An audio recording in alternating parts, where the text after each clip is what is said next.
radhiyallahu anhu anna Nabiy sallallahu alaihi wasallam qala yaumal khandaqi mala Allahu kuburahum wa buyutahumun nar kama syaghaluna anis salatil wusta hatta ghabatis syams wa fi lafdhin li muslimin syaghaluna anis salatil wusta salatil asri thumma sallaha bainal maghribi wal isya'i. Dari Ali radhiyallahu anhu, Nabi sallallahu alaihi wasallam bersabda ketika hari terjadinya perang Khandaq, perang Ahzab, kata Nabi sallallahu alaihi wasallam, semoga Allah memenuhi kuburan-kuburan mereka dan rumah-rumah mereka dengan api sebagaimana mereka telah menyibukkan kami dari salat wusta sehingga matahari terbenam. Dalam lafaz Muslim, mereka menyibukkan dari salat wusta, maksudnya salat asar,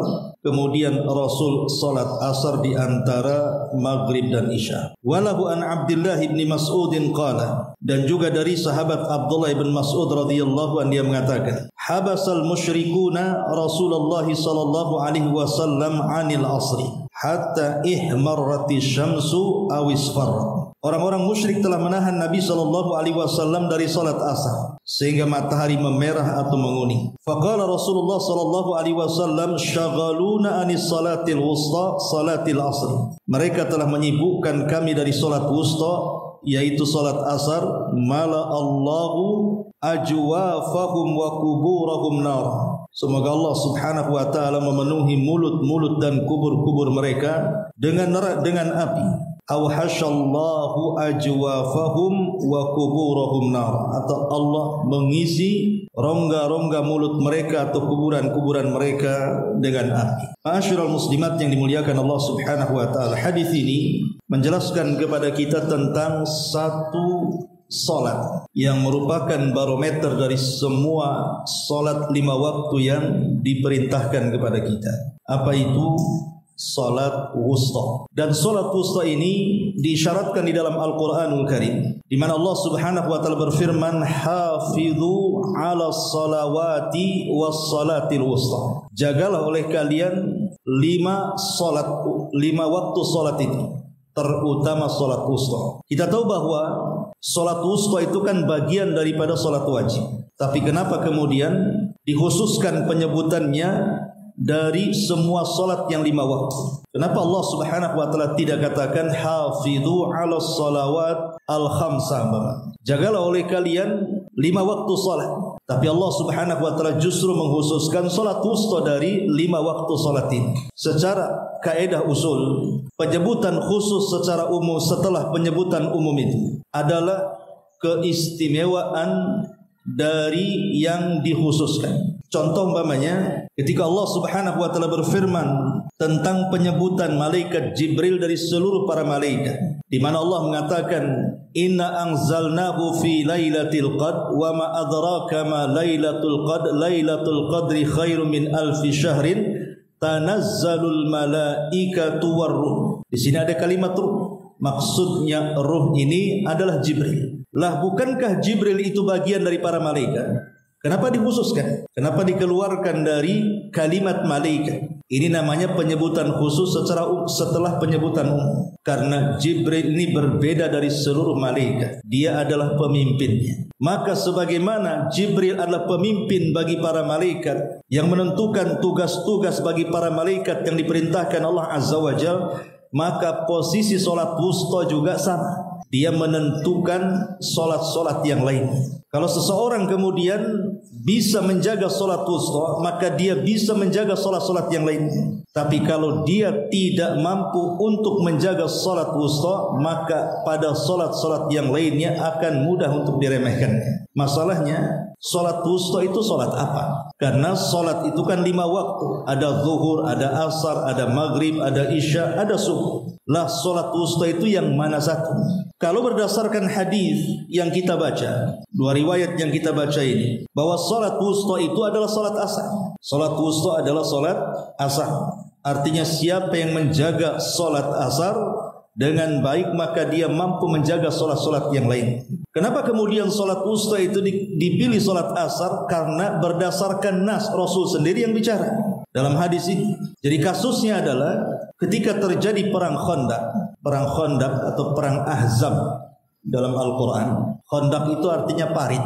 Karena ketika peperangan di sini, kita tahu bahwa Nabi SAW saat itu belum banyak kekuatan dari pasukan perang. Sementara kemudian musuhnya itu mereka adalah orang-orang kafir Quraisy yang bersekutu dengan orang-orang Yahudi yang ada di Madinah.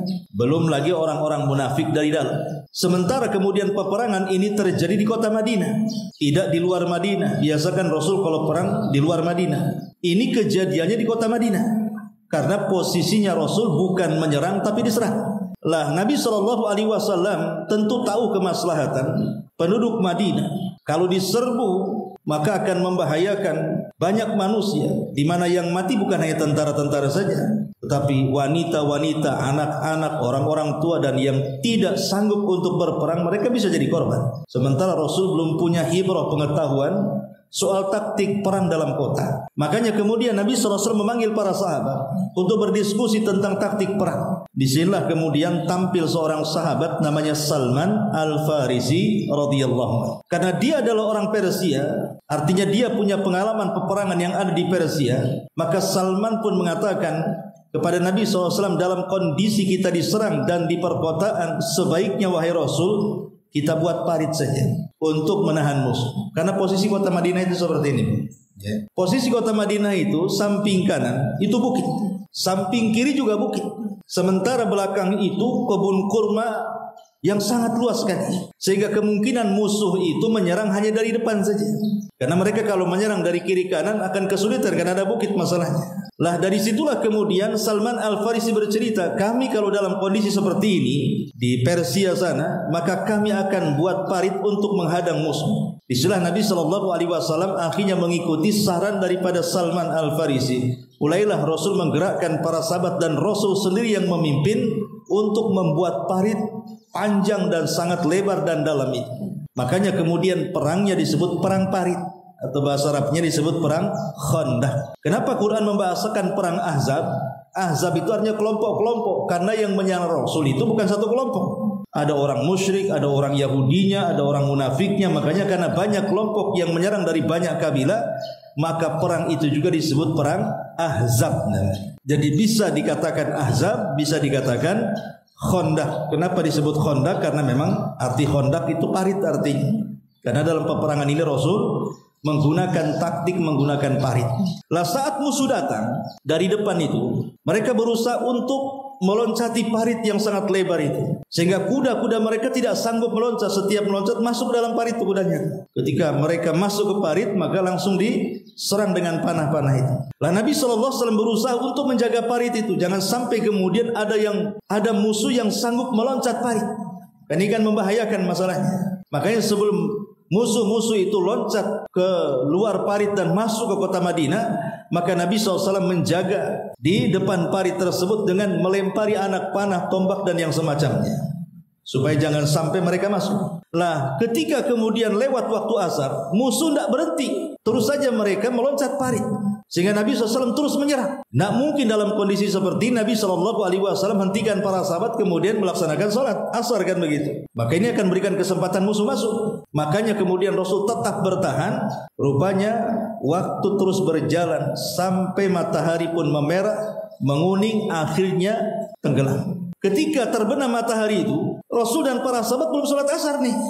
Sementara waktu asar sudah habis karena sudah masuk waktu maghrib. Artinya Rasul pun kalau sholat berarti sholat di luar waktu tuh. Lah dalam kondisi seperti ini kan tidak mungkin asar dengan maghrib dijama. Karena yang boleh dijama itu zuhur dengan asar atau maghrib dengan isya, kan gitu ya. Sementara posisinya ini asar dengan maghrib. Akhirnya kemudian Nabi SAW pun ketika penyerangan sudah mereda, maka Rasul pun sholat bersama para sahabatnya, sholat asar di luar waktunya.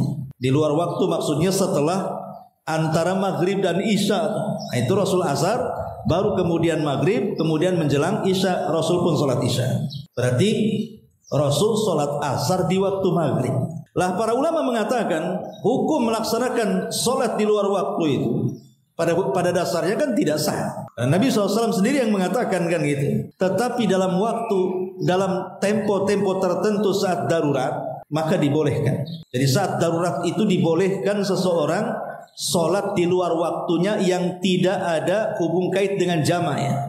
Kalau dengan jama sudah jelas boleh kan gitu ya. Duhur ada ada kesibukan apa, akhirnya dijama dengan asar umpamanya. Tetapi kondisi ini kan tidak bisa dijama sehingga mengeluarkan waktu sholat asar di waktu maghrib. Dan ulama mengatakan hukumnya boleh berdasarkan hadis Nabi SAW di sini. Bahwa Rasul pernah sholat asar di waktu maghrib karena dalam kondisi darurat. Dan ini pun pernah terjadi kepada siapa? Sahabat. Ya. Jadi ada sahabat Nabi SAW namanya Anas ibn Malik radhiyallahu anhu. Anas ibn Malik radhiyallahu anhu. Anas ini pembantu Nabi SAW selama 10 tahun. Sampai wafatnya Rasul, dia tetap menjadi pembantu Nabi. Makanya wajar kalau Anas ibn Malik itu menjadi satu-satunya sahabat dari 3 sahabat Ansor yang banyak meriwayatkan hadis Nabi SAW setelah pertama tentunya Abu Sa'id Al-Khudri radhiyallahu an, kemudian Jabir bin Abdullah radhiyallahu an, kemudian Anas ibn Malik. Itu 3 sahabat Ansor. Di sana ada Abu Hurairah kan itu. Tentang kisah Anas bin Malik radhiyallahu an adalah sepeninggal Nabi SAW dan sepeninggal Abu Bakar Siddiq radhiyallahu an ketika khalifah dipimpin oleh Umar bin Khattab radhiyallahu an. Umar ini kan mengirim pasukan besar untuk membebaskan Persia. Lah di antara salah satu kota bawahan Persia itu namanya Tustar. Jadi ada satu kota namanya Tustar, itu masih bawahan Persia. Lah para sahabat Nabi SAW mengepung kota ini. Bukan seminggu 2 minggu pengepungannya, bukan sebulan 2 bulan, hampir setahun lebih. Ada yang mengatakan setahun setengah pengepungan kota ini. Kenapa begitu lama mengepung kota? Karena kota Tustar itu dikelilingi benteng, itu masalahnya. Jadi orang-orang Persia itu suka membuat benteng untuk menjaga negaranya. Lah karena kemudian dikelilingi oleh benteng, maka menyulitkan para sahabat untuk menggempur kota itu karena harus melewati benteng. Lain dengan sekarang, kalau sekarang kan tinggal dibom saja. Zaman dulu kan nggak bisa, pakai apa kan itu untuk meruntuhkan benteng? Ya paling didobrak-dobrak pakai kayu kan itu. Sementara panah terus berhujanan dari atas. Sehingga para sahabat ini tidak sanggup untuk menghancurkan benteng dengan seketika, sehingga harus mencari waktu. Masalahnya waktunya terlalu lama, sampai 1 tahun.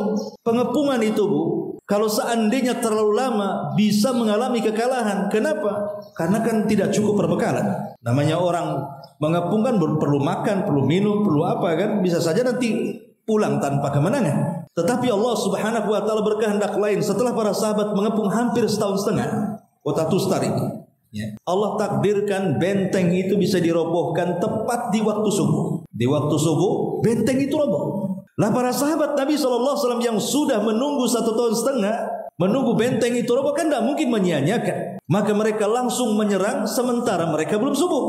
Belum salat subuh nih para sahabat nih, langsung diserang kota itu. Subhanallah, pengepungannya hampir 1,5 tahun, tetapi penaklukannya hanya 3 jam saja, kurang lebih. Jadi 3 jam takluk kota itu, sementara matahari sudah terbit. Para sahabat belum salat subuh. Lah akhirnya setelah kemudian direbut kota Tustar dan waktu salat subuh sudah berakhir karena sudah terbit matahari, barulah kemudian para sahabat setelah matahari meninggi, mereka pun melaksanakan sholat subuh di luar waktunya. Ini kan kasusnya sama dengan Nabi. Kalau Nabi kan sholat asar di waktu maghrib, ya. Ini kalau sahabat ini sholat subuh di luar waktunya setelah terbit matahari di waktu duha. Lah Anas ibn Malik radhiyallahu an, kalau dia mendengar cerita ini, maka dia selalu menangis. Jadi Anas ibn Malik kalau dia diceritakan tentang Tustar atau ditanya soal Tustar, maka Anas bin Malik selalu meneteskan air mata. Kenapa Anas menangis? Bukankah peperangan itu dimenangkan kaum muslimin? Harusnya kan senang. Kenapa sedih? Yang disedihkan Anas bin Malik radhiyallahu an itu bukan soal kemenangan Tustar. Yang namanya kemenangan itu ya harus dihadapi dengan kebahagiaan. Tapi Anas ibn Malik ini menangis karena seumur hidup dia tidak pernah melaksanakan subuh di luar waktunya kecuali di perang Tustar. Sahabat itu tidak pernah mengakhir atau mengulur-ulurkan waktu salat. Mereka selalu tepat waktu. Jadi Anas bin Malik sedih karena biasa mereka melaksanakan salat subuh tepat waktu, tetapi dalam perang Tustar 1 kali seumur hidup mereka salat subuh di luar waktunya. Padahal secara hukum fikih boleh-boleh saja, kan ini kan darurat masalahnya. Sebagaimana Nabi SAW juga Salat asar di luar waktu, di waktu maghrib, kan secara hukum fikih sah-sah saja.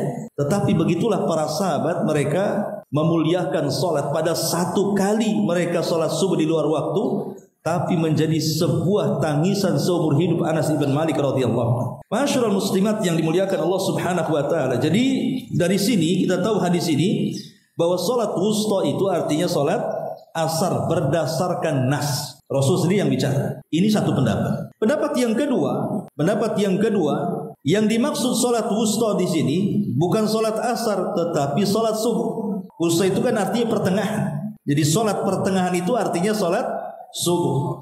Kenapa salat subuh dikatakan salat pertengahan? Karena salat subuh itu satu-satunya salat yang tidak ada gandengan untuk menjamak. Tidak bisa isya ditarik ke subuh, tidak bisa pula subuh ditarik ke zuhur. Ya subuh dia. Lain dengan salat maghrib dengan isya, bisa ditarik baik takhir atau takdim. Ataupun salat zuhur ke asar bisa ditarik baik takhir ataupun takdim. Subuh ini tidak bisa ditarik kemana-mana. Ke salat malam isya tidak bisa ditarik, ke salat siang zuhur tidak bisa ditarik juga. Makanya dia tengah-tengah. Inilah ada yang mengatakan bahwa salat subuh itu adalah salat tengah-tengah. Karena zuhur asar itu salat siang, maghrib isya itu salat malam, subuh ini salat pagi. Jadi dia tengah-tengah antara siang dan malam. Jadi salat wusta di sini maksudnya salat subuh. Masyarul muslimat yang dimuliakan Allah Subhanahu wa taala. Ada juga yang mengatakan bahwa yang dimaksud salat wusta di sini, ada yang mengatakan dia adalah salat maghrib. Dia adalah salat maghrib karena rakaatnya yang ganjil sendiri. Kan salat maghrib kan ganjil sendiri Bu ya. Zuhur 4 rakaat, asar 4 rakaat, kemudian isya 4 rakaat, subuh 2 rakaat, semua genap. Tapi maghrib itu ganjil, dia 3 rakaat. Makanya di pertengahan di antara solat-solat. Ada juga yang mengatakan bahwa solat wusta ini ada solat isya. Solat isya. Kenapa solat isya?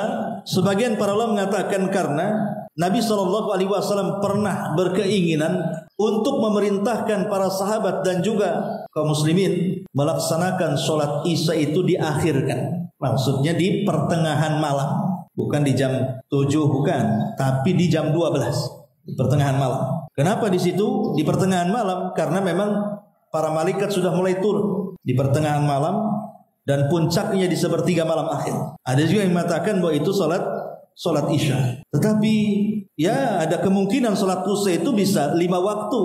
Bisa ya zuhur, bisa asar, bisa maghrib, bisa isya, bisa subuh. Kemungkinan tidak ada yang tahu mana solat wusta itu. Apakah di antara 5 waktu solat ini subuhnya, asarnya, maghribnya, isyanya atau zuhurnya?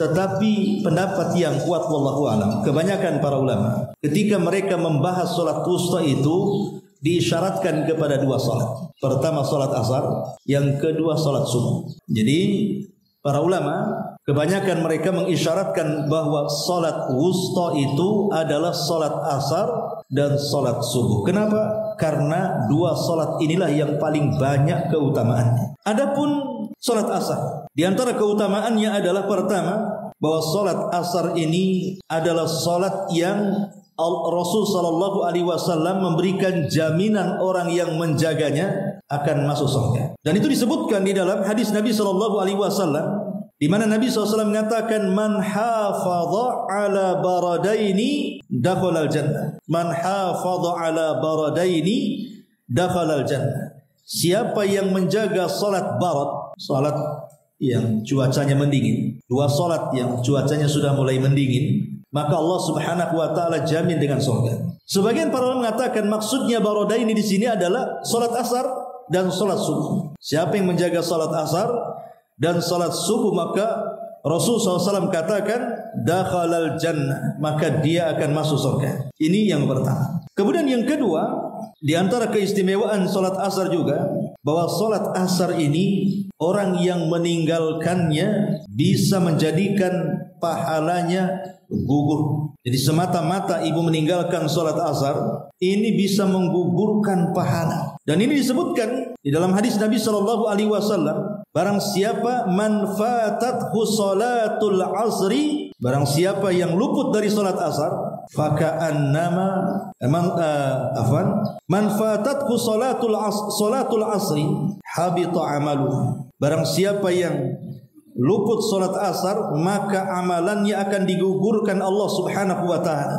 Bahkan bukan hanya amalannya, dihilangkan keberkahan harta dan keluarganya. Kata Nabi SAW, faka'annama witru ahlin wa malin, seolah-olah dihilangkan berkah harta dan juga berkah keluarganya. Tidak akan berkah orang-orang yang mereka meninggalkan salat asar. Kemudian juga salat asar lah salat di mana malaikat-malaikat yang akan mencatat amalan kita di malam hari itu turunnya di salat asar.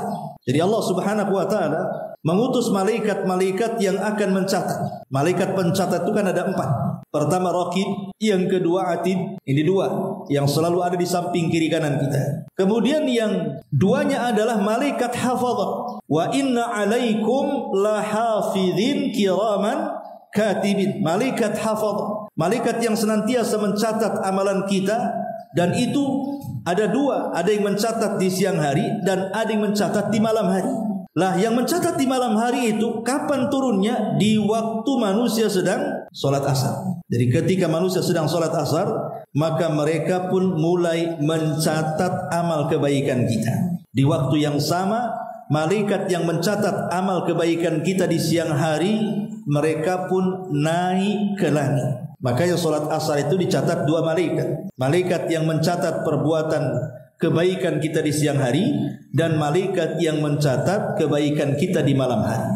Karena pertemuannya itu di sholat asar. Yang satu naik, yang satu turun. Dan ini sebuah keistimewaan. Kemudian juga Allah Subhanahu wa taala menjadikan sumpah. Jadi sholat asar itu Allah jadikan sumpah.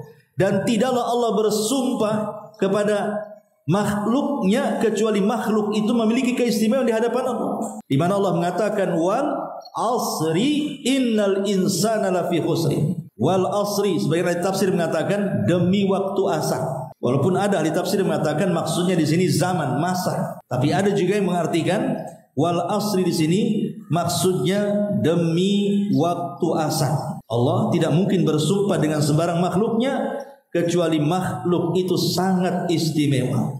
Ma'asyiral muslimat yang dimuliakan Allah Subhanahu wa taala. Kemudian juga kisah Nabi Sulaiman. Jadi Sulaiman itu, Nabi Allah Sulaiman itu kan paling suka tuh dengan kuda. Kuda perang itu paling suka. Jadi dia punya kuda-kuda pilihan beliau, kemudian ditambatkan di halaman beliau, dan selalu dikunjungi Nabi Sulaiman untuk dinikmati mungkin warnanya, dinikmati postur badannya, kelincahannya, dan begitu seterusnya. Namanya hobi terkadang melalaikan. Jadi Nabi Sulaiman karena asiknya dia bermain dengan kudanya, lalai dia dari sholat sore. Dari sholat sore. Ya kalau kita ini sholat asar ya gitu ya. Kalau mungkin sholat yang dilakukan di sore hari. Karena di zaman Nabi SAW saja kita tahu bahwa sebelum disyariatkan sholat 5 waktu itu kan cuma 2 waktu saja, pagi sama petang. Ya, 2 rakaat. Baru setelah disyariatkan sholat 5 waktu baru diganti atau ditambah waktunya. Lah Nabi Sulaiman itu diakhirkan dari sholat asar sampai matahari tenggelam. Sudah habis waktunya, Sulaiman baru sadar, oh tadi saya belum sholat. Dari situ dia pun marah, kemudian besoknya dia sembelih kuda-kudanya itu. Ada yang mengatakan 100 ekor kuda, ya kan?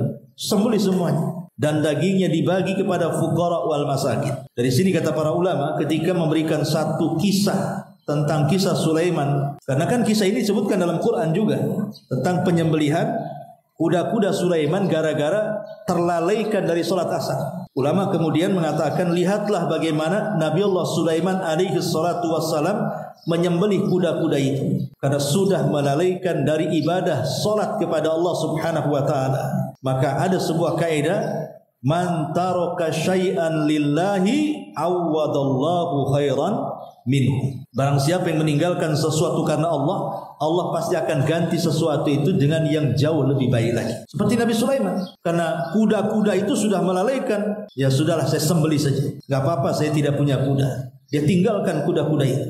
Karena apa? Karena Allah. Karena dia yang mengganggu sholat kan gitu. Akhirnya apa? Allah ganti kuda-kuda itu dengan apa? Dengan ditundukkannya angin dan awan kepada Nabi Allah Sulaiman. Jadi kalau Nabi Allah Sulaiman mau perang, pasukannya di atas kuda-kuda perang, dia berkendaraan di atas awan, dihempaskan dengan angin. Dan tentunya kecepatan angin jauh lebih cepat dibandingkan kuda, jauh lebih hebat lagi dibandingkan kuda. Begitulah Allah ganti dengan yang lebih baik kepada Nabi Allah Sulaiman karena sudah meninggalkan sesuatu karena Allah. Seperti kita lihatlah banyak orang-orang yang dulu terlibat di bekerja di bank-bank konvensional, ya, masuk kepada muamalah ribawiyah, akhirnya hijrah, meninggalkan banknya. Setelah kemudian mereka pun berwira swasta, kita lihat banyak orang-orang yang berhasil akhirnya justru lebih hebat dibandingkan ketika dia menjadi manajer di salah satu bank umpamanya kan. Kita bisa lihat akhirnya jadi pengusaha, lebih banyak lagi duitnya kan itu, lebih berkah lagi keluarganya. Dan itulah menunjukkan bahwa kalau meninggalkannya karena Allah Subhanahu wa taala, bukan karena dipecat, bukan karena di PHK, enggak. Karena Allah dia keluar dan keikhlasan dia kepada Allah, pasti Allah akan ganti. Dan ganti ini terkadang jauh lebih baik daripada sebelumnya. Baik, masyarul muslimat yang dimuliakan Allah Subhanahu wa taala. Inilah pendapat ulama yang mengatakan bahwa salat asar itu adalah salat wusta. Yang kedua, salat subuh. Lah salat subuh pun tak kalah keistimewaannya. Di mana di antara keutamaan salat subuh yang ma'ruf ya, yang ibu sering dengar, salat subuh ini adalah salat yang menyebabkan kita masuk surga. Sebagaimana hadis yang tadi, man hafadha ala baradaini dakhalal jannah. Siapa yang menjaga dua salat barad, salah satu penafsiran barad di sini artinya salat subuh, maka dia akan dijamin masuk surga. Yang kedua, akan mendapatkan cahaya. Ibu kalau salat subuh berjalan dari rumah ke masjid, maka perjalanan ibu dari rumah ke masjid itu akan Allah hadiahi berupa cahaya yang sempurna pada hari kiamat. Nabi mengatakan, basyiril masya'ina fil dhulami ilal masajid bin nuri tami yaumal qiyamah. Kabar gembirakan kepada para pejalan kaki di kegelapan menuju masjid-masjid dengan cahaya yang sempurna pada hari kiamat, baik di alam barzahnya ataupun di padang mahsyarnya. Mereka akan diberikan cahaya. Makanya kita lihat tidak ada satupun riwayat dalam hadis-hadis yang banyak dimuat dalam kitab-kitab hadis seperti Bukhari, Muslim, Abi Dawud, Tirmidzi dan yang lainnya yang menjelaskan tentang keterlibatan wanita-wanita di zaman Rasul salat di belakang Rasul berjamaah ke masjid, kecuali hanya di salat subuh. Ya. Semua riwayat kan kita sudah jelaskan riwayatnya bagaimana wanita-wanita di zaman Rasul mereka salat subuh ke masjid dan mereka pulang masih kondisi gelap, golas. Ya. Tetapi tidak ada satu riwayat mereka datang di waktu zuhur, di waktu asar, di waktu maghrib, di waktu isya, tidak. Riwayat itu hanya ada di subuh saja. Tetapi jangan dipahami bahwa wanita tidak boleh sholat berjamaah di selain subuh. Boleh, tidak ada masalah, karena ada hadis umum yang mengatakan apa? La tamnau ima Allah masajid Allah. Jangan kalian larang wahai kaum laki-laki, wanita-wanita yang ada di sekitar kalian untuk datang ke masjid-masjid Allah. Tidak boleh mereka dilarang. Artinya boleh ke masjid.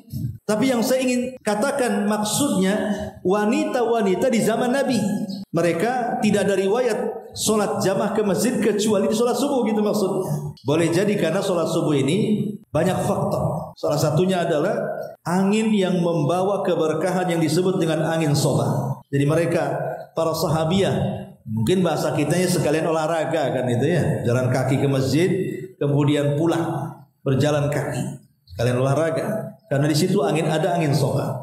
Yang kedua, di waktu subuh dalam kondisi gelap, sehingga tidak menjadikan fitnah bagi kaum wanita.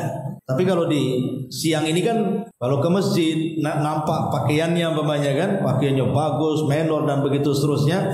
Atau kadang-kadang di desa ini aneh, ke masjidnya itu pakai lepis, mukenanya dijinjing. Ya, nanti masuk masjid baru mukenanya dibuka, kemudian dipakai, pulang dijinjing lagi. Harusnya kan kalau mau begitu dari rumah lah pakai mukena tuh, sehingga sudah tertutup ininya auratnya. Ke masjid pulang juga begitu, baru kemudian ganti pakaian. Tidak, ini malah dijinjing mukenanya, pakai lepis pula yang sempit-sempit gitu. Benar ke masjid. Atau kalau yang pikir di masjid kan ada mukena, sama sekali dia nggak mau mukena, cukup dengan mukena di masjid saja.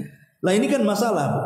Intinya bahwa keutamaan sholat subuh itu banyak sekali, dan ini sudah pernah saya jelaskan di sini, tidak perlu diulang-ulang. Yang jelas bahwa sholat asar dan sholat subuh adalah salat wusta yang harus betul-betul dijaga. Ma'asyiral muslimat yang dimuliakan Allah Subhanahu wa taala. Adapun salat subuh sendiri dan salat asar, kita tahu bahwa dalam salat itu kan ada waktu-waktunya, ada waktu afdal, ya, ada waktu pilihan, ada waktu terpaksa. Gitu ya maksudnya. Ada waktu pilihan, ada waktu terpaksa. Contoh umpamanya salat asar. Salat asar itu kan seutama-utama salat tentu tepat waktu. Karena itu berdasarkan hadis Nabi SAW ketika ditanya Rasul amalan apa yang paling afdal, maka Rasul mengatakan as-salatu ala waktiha. Salatlah tepat waktu. Ya di awal waktu ketika adzan asar kemudian ditegakkan iqamah, disitulah kita salat asar. Itu seafdal-afdalnya waktu. Tetapi kalau seandainya seseorang itu mungkin karena ada kesibukan tidak bisa tepat waktu salatnya, maka ada yang disebut dengan waktu ikhtiar namanya, waktu pilihan. Apa itu? Ketika berlangsung terus hingga tinggi bayangan bertambah 2 kali tinggi benda yang kita tancapkan. Jadi kalau kita menancapkan sebuah benda, maka bayangannya 2 kali benda itu. Jadi kalau bendanya 1 meter, berarti bayangannya 2 meter. Berarti sudah mendekati, sudah hampir mau maghrib, sudah mau memerah matahari. Itu waktu ikhtiar namanya. Ya, karena mungkin ibu ada kesibukan, terpaksa tidak bisa tepat waktu, akhirnya mengambil di pertengahannya. Ada yang disebutkan waktu idtirar. Waktu idtirar itu sudah hampir hilang tuh waktunya. Kapan? Ketika matahari sudah menguning, artinya sudah mendekati tenggelam tuh. Nah, itu sudah, ini waktu idtirar, waktu terpaksa. Kalaupun memang ibu lagi perjalanan dari mana gitu ya, mau pulang, gak sempat mampir di masjid mana karena kondisi tidak memungkinkan, sementara ini sudah masuk waktu asar, wah kepikiran nanti sampai di rumah nih habis nih waktu. Lah sebelum matahari itu tenggelam dan masih menguning, maka itu masih dibolehkan salat asar. Kalau sudah menguning masih dibolehkan salat asar itu. Ini waktu-waktu fadilah, waktu-waktu ikhtiari dan waktu-waktu idtirar. Tapi kalau sudah matahari terbenam, maka haram melaksanakan salat asar karena sudah keluar waktunya. Nggak boleh, tidak sah. Kecuali dalam kondisi darurat seperti kondisi Nabi saat berperang. Masyaallah muslimat yang dimuliakan Allah Subhanahu wa taala. Adapun salat subuh, ya salat subuh tentu salat yang paling utama adalah setelah iqamah, di awal waktunya. Itu disebut dengan awal waktu ketika terbit fajar shadiq. Kemudian yang kedua, akhir waktu subuh. Akhir waktu subuh itu ketika terbit matahari. Berarti terbentang dari terbit fajar ke terbit matahari, di situ waktu subuh. Tetapi sama juga, ada waktu utama, ada waktu pilihan, ada waktu terpaksa gitu ya. Seperti waktu utama ya di awal waktu jelasnya ketika terbit fajar salat subuh. Adapun waktu pilihan boleh salat kapanpun dari mulai terbit fajar sampai isfar. Isfar itu maksudnya sampai agak terang tapi matahari belum muncul. Sudah terang tapi matahari belum ada. Belum sampai syuruk gitu ya. Tapi ada waktu yang boleh ketika terbit matahari tetapi belum sempurna, baru cahayanya memerah. Nih, matahari mau terbit kan ada cahaya merah dulu untuk keluar. Itu masih dibolehkan karena matahari belum betul-betul muncul. Baru cahaya merahnya saja keluar. Ya. Dan waktu yang diharamkan ketika matahari betul-betul muncul. Itu berarti sholat subuh sudah di luar waktu namanya.